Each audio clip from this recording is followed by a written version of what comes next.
Hey everyone, welcome to Jack's Corner. Today I'm going to be talking about my experience with One Piece's Fishman Island arc. If you saw my last video, you know that my experience with One Piece's manga pre-time skip has been nothing short of special. And I'm glad to say that after reading the first arc after the Straw Hats' 2-year training period, the story is still absolutely incredible. But I gotta admit, the first half of this arc did have me a little bit underwhelmed. But with that out of the way, let's get into my positives and negatives with the Fishman Island arc.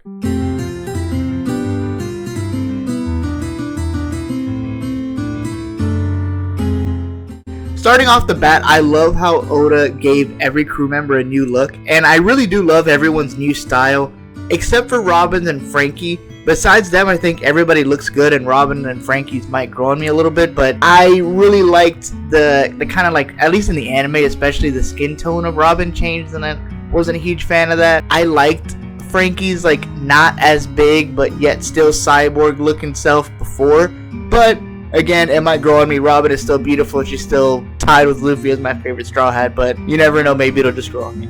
So before we go down into the sea to reach Fishman Island, we see the Dark King Rayleigh tear up as he sees Luffy, and we see this amazing flashback as he sees Goldie Roger, young, like Luffy's age, and he looks just like Luffy with the Straw Hat. And I got chills. Like, when I saw that, it really makes you think like, okay, what is the deal with the Straw Hat? What is the deal with the D in the middle of the name? Like, why is it that they're so similar? What is going on here? And it just got me so excited when I saw that. I love little lore drops like that Oda just like sprinkles throughout the story when you don't even expect it.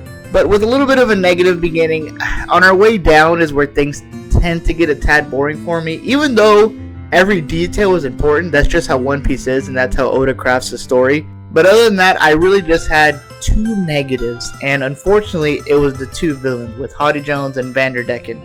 My main gripe with Hottie was really that besides this arc, there's nothing he's really good for. Like with the other One Piece villains, we have like Arlong, which by the way it was really cool seeing him in this arc again.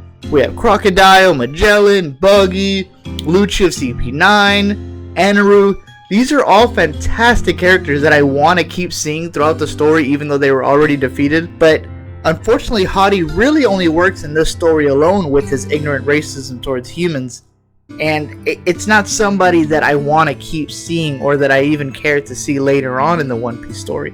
Vanderdecken I didn't like from the beginning. I didn't care for his motives. I thought his design was boring, which is actually the opposite of Hottie's design. Hottie's design I really liked. It was really intimidating and scary, especially like when he went, after taking the medicine so much, when he was fighting Luffy, I thought he looked great.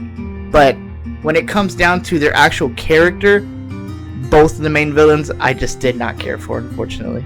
Other than that, I was in love with this arc once the ball got rolling. Fisher Tiger's flashback along with Odahime's story was beautiful, made me tear up, especially when she attempted to sacrifice herself for the Elder Dragon that came to visit the island. I love the design and the layout of Fishman Island itself, and exploring it too. Oda does such a good job expanding on the One Piece universe.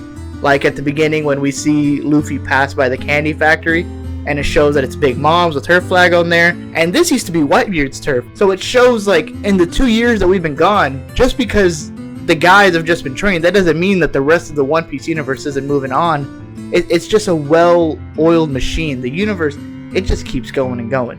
And I know I'm moving kind of faster. I really just wanted to go over the things that I really liked about this arc. Like Luffy and Jinbei's little fight over what should be done with Hottie was fantastically written. It brought up great points on both sides. Luffy wants to save the day no matter what. He wants to save his friends. It doesn't matter what it takes. But Jinbei bringing up that it would only make things worse if a human saved the island instead of a fishman, well, that really was a really good point too. And it just adds this tension to the story that Oda just does so well when he's crafting these arcs. But after that, this is when things really get ramped up. Seeing the Straw Hats fight together for the first time in 2 years honestly gave me chills, all with their new moves, their new designs, all of the stuff that they learned. And then as they're watching each other fight, they're all in awe. Whenever every time Frankie does a move, I love how Chopper and Usopp and Luffy just look at him with like these bright eyes and they just go nuts because it's so cool. And I just love how they're all impressed with each other's moves as the fight goes on.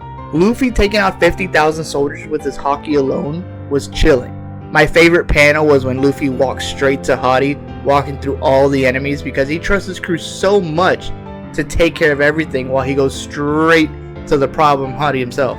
Like I said earlier, I don't like the Vanderdecken character, but I did like his Devil Fruit ability and the impact that it had on the story.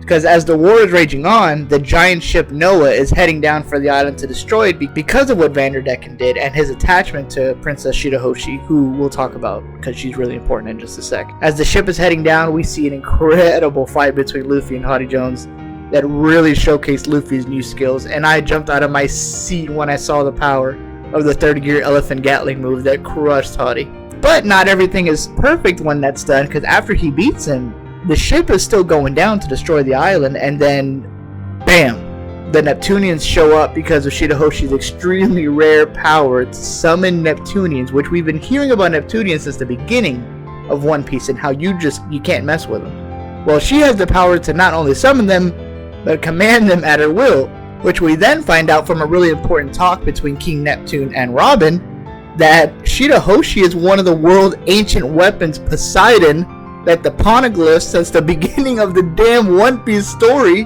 This is what we've been reading about, and we're finally getting closer to uncovering what is going on with the 100-Year Void. I love this story. Then I got goosebumps when we see the Neptunians freaking out because Luffy was able to hear them talk, which no man has ever done before besides one, and that's Goldie freaking Roger.